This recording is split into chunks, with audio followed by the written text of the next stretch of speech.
I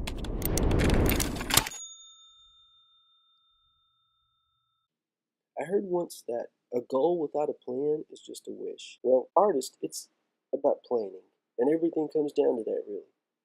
You have to have an idea of what you want, but get involved and just start working, putting your ideas together, putting it on paper, seeing what happens. In this unit, we break things down, but from reverse. Hi everyone, welcome to Unit 2 of Section 2. I'm Christopher Epling. Thanks so much for taking the course. Today we're going to be continuing on with planning and process, but we're going to be thinking about things a little different. So far we've asked you to be forward thinking in your project. What I mean by that is we've asked you to create something in terms of a story, an idea, a concept you want to convey. We've asked you to think about that idea in terms of how to visualize it.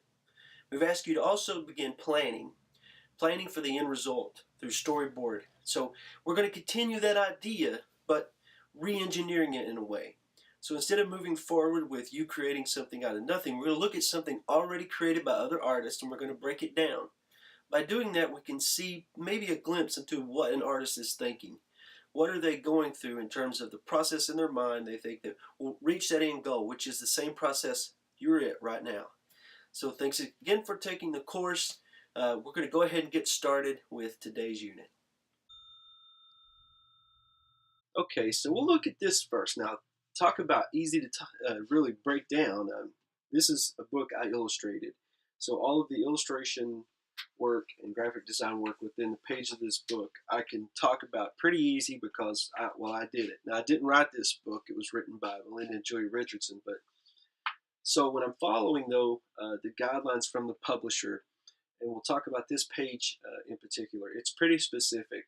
I received pretty in-depth descriptions on how they would like to see each illustration laid out. This is a macaw, and the name of this bird in the story is Maxwell. Now, for this particular illustration, I don't have it in front of me, but I can remember just by looking at it too. I remember the layout was described to me as the bird with its wings out on a limb with flowers in the background, sunflowers, not a lot, just a few, to show that he's at the top of the tree. Also, in every page, they wanted me to insert a ladybug somewhere on that page. So when a child was to read this book, they would find these hidden ladybugs. And the layout for each page, as I said, was pretty much given to me by them. But breaking down the composition, in particular, this is what we call a spread in the publishing industry. They wanted to see this tree that had been cut down, the eagle sitting on it, and each arrangement of the birds was not described in particular, but they did tell me what birds they wanted to include, so it was my job to make that happen. Now, for your story, you're at an advantage because you are the one actually deciding what's going to happen. Either it's a standalone piece of art that has a narrative to it, something that we referenced Norman Rockwell, just one of the artists last unit. Very narrative-driven artist. You can look at his work and see an entire novel. If you don't believe me, just Google some of his paintings, and you'll be able to see. We're going to look first for those out there who are into the comic side of things, into comic art, cartooning. Look at a few examples from that medium and see exactly how this works. So a narrative within comics takes place within panels. That's the boxes. So within every box, there's a drawing. That drawing is what drives the narrative. Also within each panel, and we'll call the boxes panel from here on. Inside of each panel, you also find things like word balloons or different types of tools that an artist will use to show narrative and to drive the story along. So you'll see that a lot with comics. That's just a few of the tools that are used. Now with manga is a style of cartooning in comics. It's very, there's a lot of action. Usually the panels, as you can see here, are shaped in interesting ways. An artist will often use the shape of the panel to help drive the narrative. In this particular page of a manga, we have a lot of action going on. So you'll see even some of the exclamation points breaking the panel box and coming outside of the panel, which is perfectly fine. Comics aren't all about superheroes or funny, silly gags. Comics are being used now to describe a narrative that is very serious, autobiographical or biographical work. This particular image here is a pretty disturbing image, actually, because this is the cover of a book called My Friend Dahmer. You heard me correctly, that's the title. And the reason it's titled that is that the Derf Backderf, which is a funny name, Derf Backderf, the author and also the illustrator or cartoonist for this piece, went to high school with Jeffrey Dahmer. Now, that has nothing to do with superheroes, but this autobiographical work deals with knowing Dahmer in high school, what he was like, and he put all this in a graphic novel. It's probably one of the most well-known comics or graphic novels that have broken the stigma or stereotype of comics being silly or stupid and just absurd. This is Maus by Art Spiegelman. This book is about the Nazi Holocaust in Poland. His father, Art's father, went through that, was in a concentration camp, survived, came to the United States, told Art about his experiences, and Art put that into a graphic novel called Maus. Maus won a Pulitzer Prize in literature. And you heard me correctly there too, a graphic novel that has won the Pulitzer Prize. Now, typically, though, we think of comics being superhero driven, fantasy laden, lots of extraordinary things happening, spectacular things happening, amazing things happening. A man gets bit by a spider and becomes radioactive and turns into the amazing, spectacular Spider-Man. You'll need to take a particular notice in comics of the style. So this is a few examples of drawing eyes with manga or anime. Now the difference between anime and manga is real simple. Those of you that don't know, it's something you should probably know. Anime refers to animation. So anytime you say, I like to watch anime, that's appropriate. Manga deals with magazine, so print. Anytime you say, I read manga, that's fine too, but you can't necessarily read an anime and you don't watch a manga. Manga art has a lot of ties to Western art. There's a lot of different styles of art, but they do have similarities. So cross hatching is a big one. We'll go over that in the techniques unit. We also have styles of art driven narrative that have no words. Now the truest form of sequential art, and this is really what this workshop is about, is telling a story or sharing a thought or an idea without many words. If you have to use words, that's okay. If you're designing your project around that, that's perfectly fine. But this is a great example by the cartoonist Robert Crumb about a narrative with no words. If you follow this from the top left down to the bottom right, you see that Robert Crumb has drawn the same landscape and how it changes over time. Those changes is the modernization of our current world. It's the Industrial Revolution. It goes into the early, probably I think 80s at the bottom. So the early 1800s to the 1980s. So you can see the span of time he covers. That's a long time. Time within art is subjective and it's relative, but you can give a person a sense of time by how you draw and how you structure those drawings. We return to manga a little bit here. You can see the style of manga. It's very sharp lines for chins. The eyes are usually very large. The hairstyles are usually very active and moving. And you compare that now to, this is a couple of panels out of the graphic novel Maus, where we see that there's a lot of cross-hatching and dark lines. There's not a lot of active lines going on. The artist deals more with contrast of white and dark in this. He draws all of the Germans in this as cats and all of the Jewish population as mice. A lot of people don't understand that comics have contributed to modern narrative in a lot of ways, such as The Road to Perdition was made into a movie. My Friend Dahmer has been made into a movie released in 2017 this year. A lot of comics have produced a lot of narrative, a lot of joys for narrative. There's a few panels from The Road to Perdition. You see the style of art do have similarities to that of manga. There's a lot of action lines, so you see movement, such as down in the lower left panel, no, where the man screams no. But there's a lot of differences as well. So this is the art from the cover of the first comic of The Walking Dead, which is now a major sensation across the world. And you can see the style of art here has similarities to general cartooning. The features are not really sharp or bold, but they're more of just a cartoon aspect to them.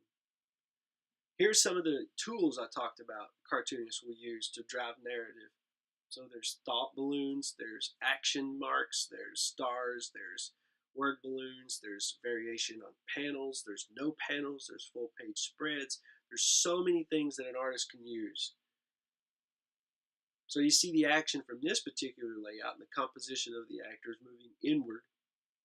Sometimes artists will put the most important characters, the main characters, in the foreground, in the front, and supporting characters in the back and the rear.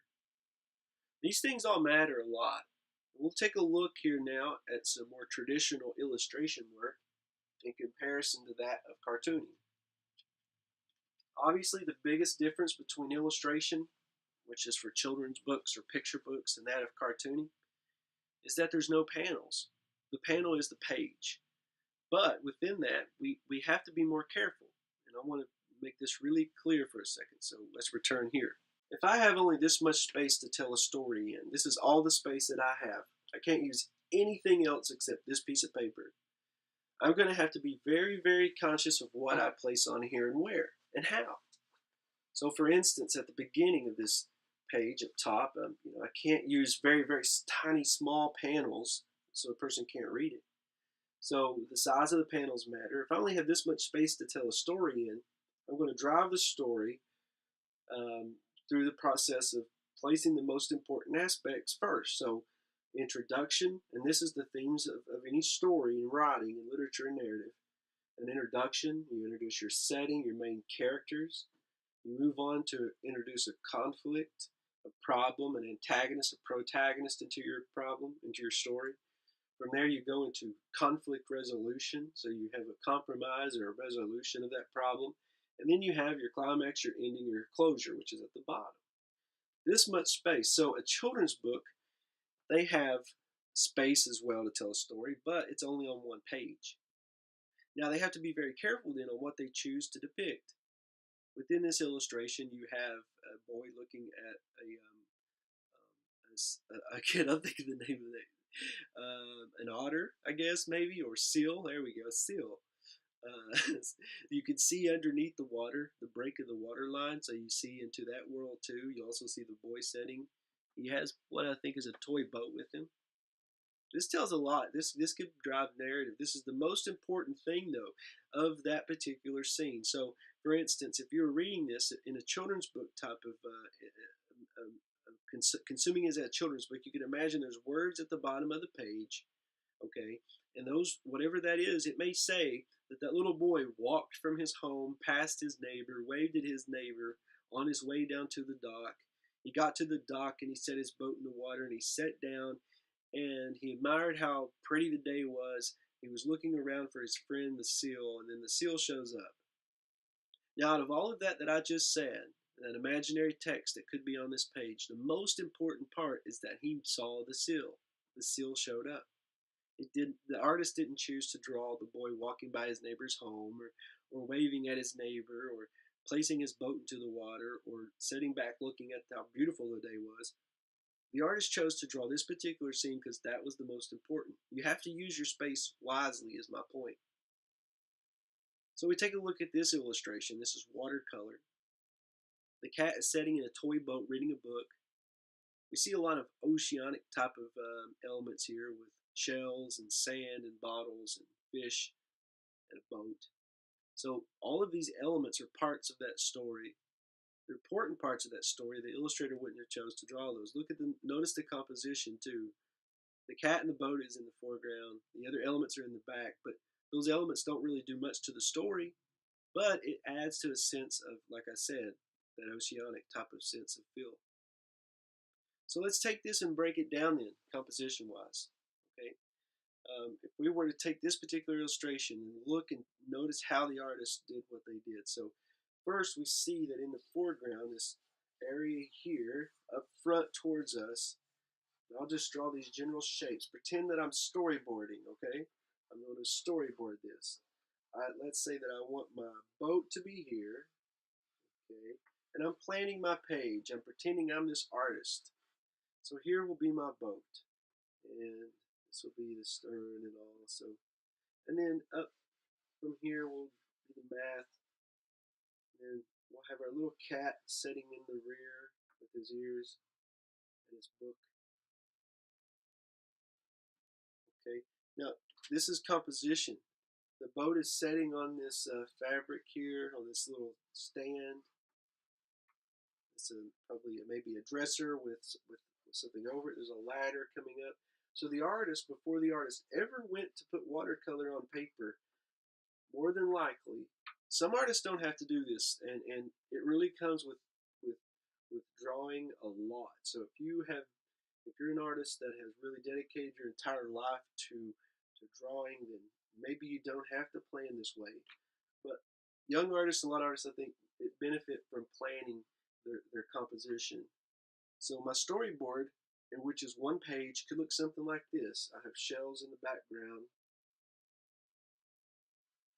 So this artist, I mean, I'm not going to bank anything on it, but I could almost guess that this artist may have drawn something similar to this before they worked on this final piece here.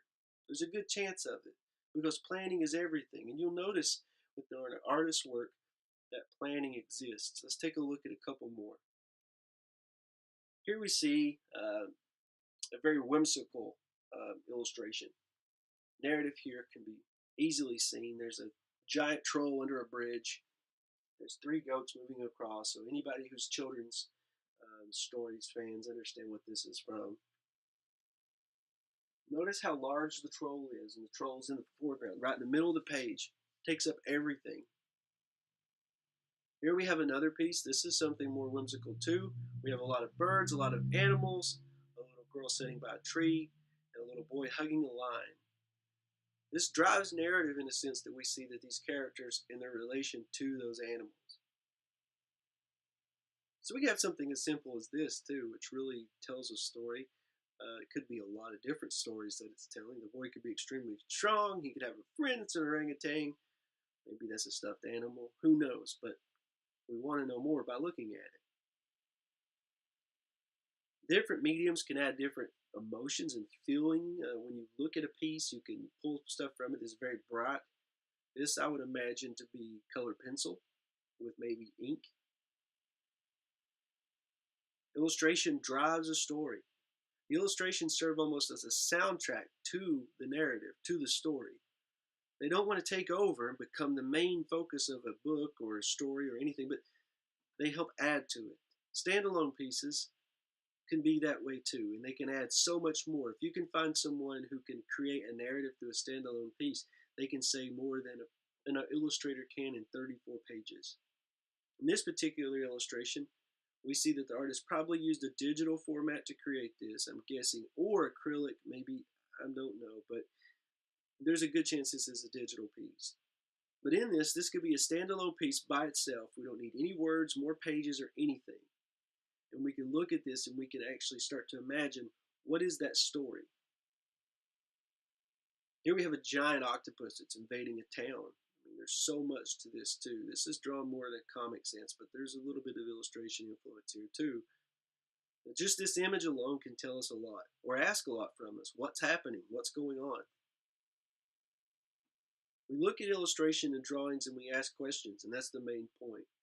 And that's what we really want from you in this course, is to ask yourself questions. What's going on? Why are these two people standing outside of their house for a portrait, holding a rake?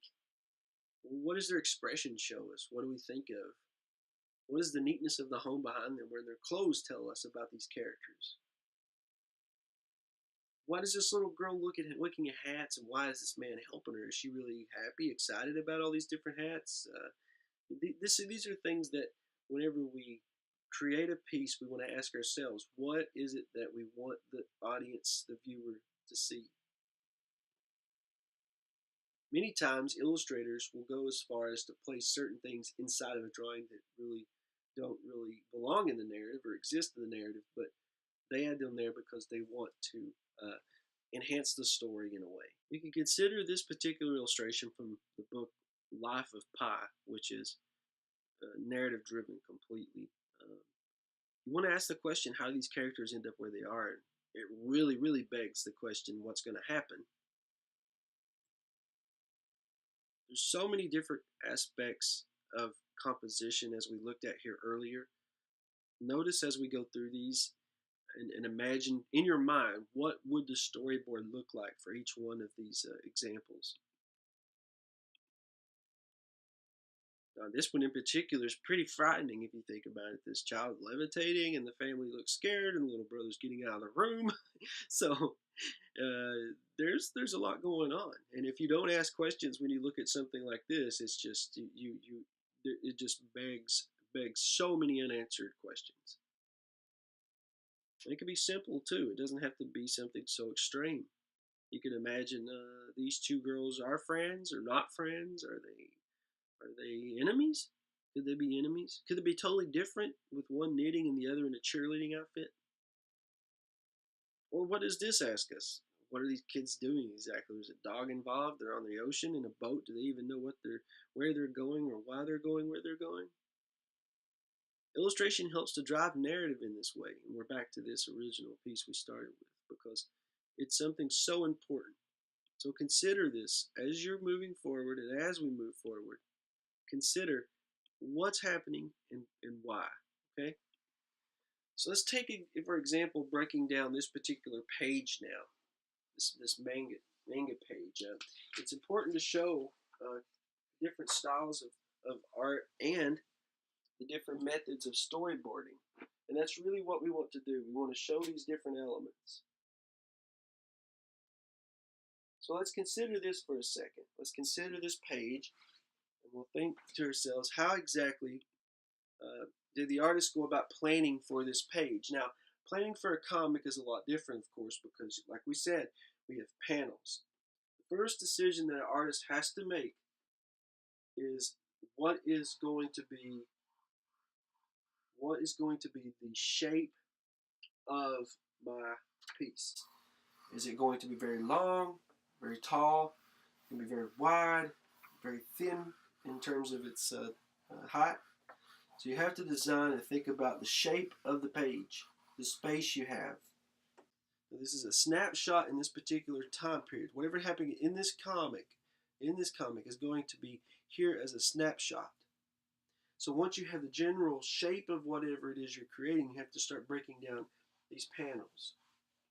So this artist has one panel making up the introduction to this particular page or scene, which will go here.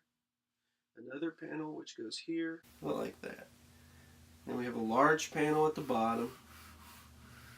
We're going to deconstruct this page and think about it in terms of what the artist tried to do, or did do. There's two panels here. So this is the general layout of the panels for this particular manga. And an artist may go ahead then inside of these panels and start to add elements. So we'll do stick figures, that's all. So we have this figure here facing this figure. We'll do stick figures for our storyboards because that helps us. Then we have just the face, just the head here, this figure bending over. We'll add the word balloon that happens here. And there's a word balloon here. So you want to be sure and add those word balloons in. This is very basic stuff. This is you're not looking to be detailed here. You're looking to be very general. Just adding in the shapes. Where will the figures be in relation to one another? Okay. What's going to be happening inside of each panel? And you start to lay out the storyboard. Like I said, don't try to be detailed in this phase. This phase is just simply going to be for you to understand what's happening and then build upon that. You may add some a little more detail in some panels than others, but for the most part, this is only to show what's going to be happening in the page. That's it. And you can see from what I've done already that I've broken this down, probably not exact what the artist has done, but it's relatively close. Okay. The purpose of this, though, is to deconstruct what the artist did to see why they did it. Now, in this particular page, the daughter learns something, which is this character, the one that's in the large panel. We don't know what she learns because this is just a cutout of one page of a book. But in the word balloons, the mother tells her, apologizes for something, and then she asks if she wants to go home. That's what happens in this page, a narrative. So if the script, your story is laying over here, and you're reading your story, just as it appears, words on a page, you may say to yourself, in this portion of this story here, these few lines, what happens in this portion of the story is going to be depicted in panels. And once you decide that, you take that excerpt out, okay, and you have now just a piece of that story here. You don't have the whole story, just a piece. This piece is going to be this page. Then you have to break this down and think of it in terms of layout. And that's how cartooning and illustration works. We have another example here. Now, this is an example that is from an artist that we looked at in Unit 1. And we're going to try to break this down now. And we're going to try to look at this from the standpoint of what the artist might have been thinking and move from there. Now, in this particular design, we see that the artist has put a man standing on a water hose. The water hose is forming steps. The man is walking up those steps, and he is watering the shrubs. So the artist, when planning for this, may have gone as far as to design it in terms of maybe a sketch. And this is digital, of course, so we're going to play around here and see what happens. So here we have a few lines here. Let's go ahead and make our brush a little larger. So we have just a little bit larger brush. Once we do that, we're going to start to work on this design. So we're going to start by just getting rid of what we just did. Okay, now let's start to play around with the composition. So this artist obviously has these perspective lines that are moving down the page. So they may have went ahead and put those in first. These lines that you see showing perspective, showing that the shrub is getting taller towards the end, closer to you. Now, this isn't exact, but you can see what I'm doing. Now he or she may have placed the water hose here, so the spout is here. They played around with the composition of where they placed this in the lower left-hand corner. The reason they did that is that the line coming from this is going to go up. We want to show height here, so that adds to our perspective. Okay, the hose comes up and into the hand of the man, and then we have this man standing on top here, holding the hose. So the artist may have planned this in different ways. They may have put the perspective lines going in different angles. They may have taken this and looked at it completely backwards so that they see what would it look like coming from this angle, this perspective here. And they could have decided to themselves, well, I like this, but maybe I see a more sense of height going in the opposite perspective lines. Breaking down what an artist chooses to do is very important. And that's what you're being asked to do now, but with your own work. You're being asked to think about these things. You're being asked to take your narrative that you want to tell, play with it, move it around, shape it, till you get it to where you want it. And it's only then that we can begin to create our final piece of art. whether that's a series of sequential pieces or a standalone piece. Art is narrative, whether you like it or not, or it means to be. It tells a story, and often different stories to different people. Reverse engineering. It's pretty neat.